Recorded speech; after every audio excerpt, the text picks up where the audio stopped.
Hello everyone, welcome back to Dips academy. तो आज हम लीनियर अलजेब्रा के क्वेश्चन को डिस्कस करने वाले हैं। सबसे पहले हमें इस क्वेश्चन में देखो क्या दिया गया है। 9 वेक्टर्स दिए गए हैं। ये वेक्टर कॉलम वेक्टर हैं और column vector of matrix A हमारी 9x9 की मैट्रिक्स दी हुई है और बताया गया है कि ये जो कॉलम वेक्टर है इनका लीनियर कॉम्बिनेशन 0 आ रहा है। तो चलो सॉल्व करते हैं इस क्वेश्चन को। सबसे पहले मैट्रिक्स हमें जो दी गई है लिख लेते हैं। ए हमें एक मैट्रिक्स दी हुई है। यहाँ पे पहला कॉलम V1 है, दूसरा कॉलम V2, ऐसे 9th कॉलम V9 है। तो ये 9x9 की मैट्रिक्स बनी और साथ में हमें दे रखा है कि इनका linear combination of column vectors are 0 और ये हमें साथ में ये भी बोला नॉट ऑल AIs आर 0।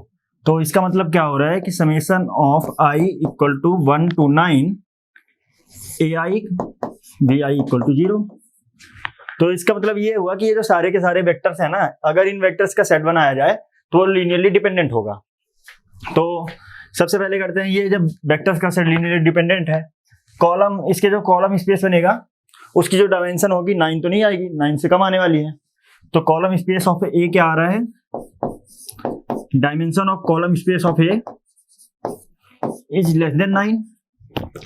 तो अब ये कॉलम स्पेस ऑफ ए होता क्या है, ये कॉलम स्पेस ऑफ ए को हम बोलते हैं रेंज स्पेस ऑफ ए, है ना। अब रेंज तो इसकी जो रेंज स्पेस ऑफ ए की जो डायमेंशन है, मतलब रेंज ऑफ यही जो कॉलम स्पेस है इसको रेंज स्पेस ही बोलते हैं।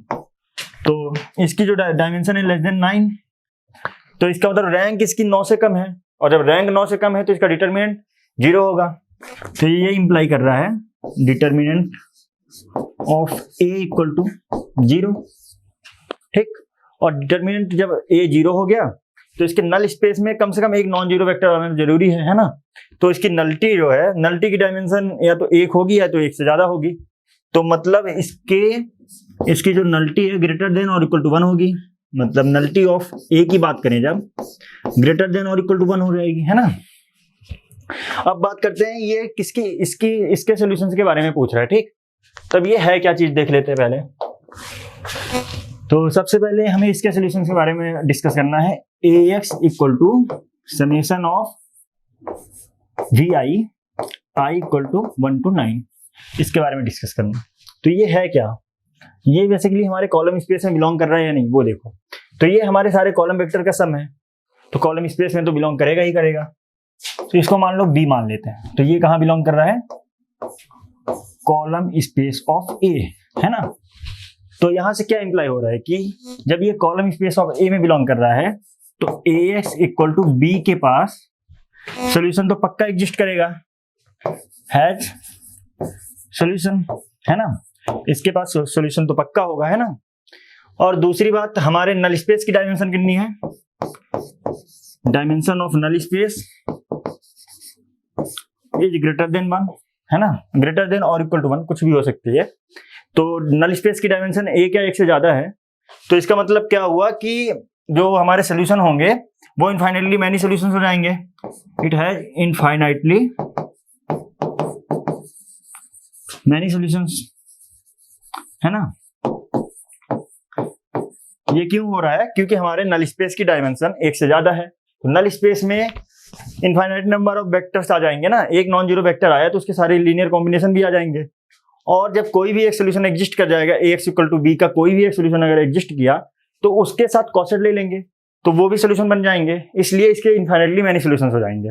और देख भी सकते हो ये जो I equal to 1 to 9 VI दिया हुआ ये बेसिकली है क्या, ये अगर कोई जो मैट्रिक्स थी हमारी V1 V2 V9, ये जो मैट्रिक्स दी हुई थी इसमें अगर हम 1 1 1 इससे मल्टीप्लाई करें तो ये हमारा वही बन के आएगा summation of I equal to 1 to 9 VI, यही बन के आएगा। तो 1 1 1 इसका तो एक सोल्यूशन है ही है ना। और जब 1 1 1 सोल्यूशन हो गया तो इसका नल स्पेस के साथ कॉसेट लेंगे, वो सारे के सारे जो वेक्टर्स आएंगे उसमें वो भी सोल्यूशन बन जाएंगे। तो इसके पास इनफाइनाइटली मैनी सोल्यूशन हो गए। अब ये क्या बोल रहा था, इसके पास यूनिक सोल्यूशन एग्जिस्ट करेगा, मतलब AX इक्वल टू बी के पास यूनिक सोल्यूशन होगा। तो बताओ, हमने वहां पे डिटरमिनेंट निकाला था ए का, डिटरमिनेंट ऑफ ए हमने क्या निकाला था, ये 0 आया था। और जब डिटरमिनेंट ए 0 आ गया, हमें पता है कि कोई अगर n क्रॉस n की मैट्रिक्स है तो कोई भी नॉन जीरो वेक्टर के साथ अगर यूनिक सोल्यूशन एग्जिस्ट करता होगा तो वो इसी फॉर्म का होगा कि ax इक्वल टू बी के पास यूनिक सोल्यूशन तभी एग्जिस्ट करेगा जब a अपना इन्वर्टिबल हो, मतलब determinant of a is non zero हो। पर यहाँ पे डिटरमिनेंट a जीरो है तो यूनिक सोल्यूशन तो एग्जिस्ट कर नहीं सकता, है ना। तो यूनिक सोल्यूशन जो है नॉट पॉसिबल, नॉट पॉसिबल, है ना। और फिर यूनिक सोल्यूशन पॉसिबल नहीं है, ठीक। और उसके बाद नो सोल्यूशन की बात कर रहा था वो, है ना, नो सोल्यूशन। तो अभी हमने क्या देखा था कि जो ax इक्वल टू उसने b डिफाइन किया था, b, ये तो कॉलम में बिलोंग कर रहा था ना, तो इसके पास सोल्यूशन तो हमेशा ही होगा, तो इसलिए नो सोल्यूशन वाला भी रॉन्ग हो जाएगा। और हमें पता है कि अगर नल स्पेस में एक या एक से ज्यादा वेक्टर कभी भी आ जाए, है ना, नल स्पेस में एक या एक से ज्यादा नॉन जीरो वेक्टर्स आ जाएं तो सोल्यूशन को भी वहां पे फाइनाइटली सोल्यूशन तो मिल ही नहीं सकते, इसलिए ऑप्शन ए भी डिस्कार्ड हो गया। तो ऑप्शन देखो यहाँ से क्या क्या हो रहा है। पहला ऑप्शन था has more than one solution but finitely many, ये डिस्कार्ड हुआ क्योंकि फाइनाइट सोल्यूशन हो नहीं सकता, नल स्पेस की डायमेंशन एक या एक से ज्यादा है, वहां से ये डिस्कार्ड हुआ। अब ये बोल रहे नो सोल्यूशन, है ना। नो सोल्यूशन क्यों नहीं हो सकता, क्योंकि हमने बताया ना वहां पे कि ये जो बिलोंग कर रहा है, ये जो कॉम्बिनेशन है ये कॉलम स्पेस में बिलोंग कर रहा है, इसका तो सोल्यूशन तो पक्का एग्जिस्ट करेगा। अब ये यूनिक सोल्यूशन बोल रहा है, यूनिक सोल्यूशन होता तो इसका जो डिटरमिनेंट है ए का वो नॉन जीरो होना पड़ता, पर हमने यहाँ पे डिटरमिनेंट जीरो लाया है ना, तो ये यूनिक सोल्यूशन भी नहीं हो सकता। तो आपका करेक्ट आंसर क्या होगा, infinitely many solution. Okay, so thank you for today.